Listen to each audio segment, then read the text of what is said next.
Part 2, Storked. Chapter 9, Mother. The mother is 19, but she doesn't feel that old. She feels no wiser, no more capable of dealing with the situation than a little girl.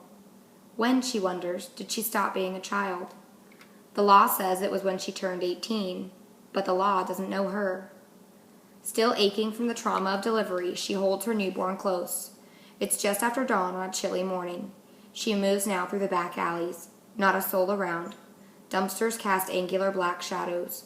Broken bottles everywhere. This, she knows, is the perfect time of day to do this. There's less of a chance that coyotes and other scavengers would be out. She couldn't bear the thought of the baby suffering needlessly. A large green dumpster looms before her, listing crookedly on the uneven pavement of the alley. She holds the baby tight, as if the dumpster might grow hands and pull the baby into its filthy depths. Maneuvering around it, she continues down the alley. There was a time, shortly after the Bill of Life was passed, that dumpsters such as that would be tempting to girls like her, desperate girls who would leave unwanted newborns in the trash. It had become so common that it wasn't even deemed newsworthy anymore. It had just become a part of life. Funny, but the Bill of Life was supposed to protect the sanctity of life. Instead, it just made it cheap. Thank goodness for the Storking Initiative, that wonderful law that allows girls like her a far better alternative. As dawn becomes early morning, she leaves the alleys and enters a neighborhood that gets better with each street she crosses. The homes are large and inviting. This is the right neighborhood for storking. She chooses the home shrewdly.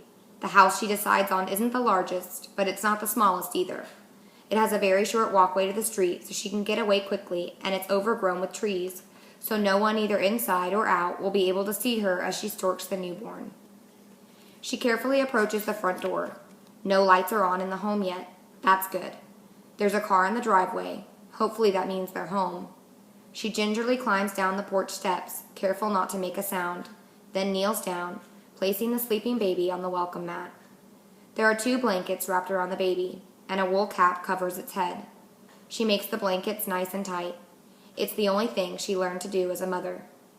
She considers ringing the bell and running, but she realizes that would not be a good idea. If they catch her, she's obliged to keep the baby. That's part of the Storking Initiative. But if they open the door and find nothing but the child, it's finders keepers in the eyes of the law. Whether they want it or not, the baby is legally theirs. From the time she learned she was pregnant, she knew she would end up storking this baby. She had hoped that when she finally saw it, looking up at her so helplessly, she might change her mind. But who is she kidding? With neither the skill nor the desire to be a mother at this point of her life, storking had always been her best option. She realizes she's lingered long than is wise. There's an upstairs light on now, so she forces herself to look away from the sleeping newborn and leaves. With the burden now lifted from her, she has sudden strength. She now has a second chance in life, and this time she'll be smarter. She's sure of it. As she hurries down the street, she thinks of how wonderful it is that she can get a second chance.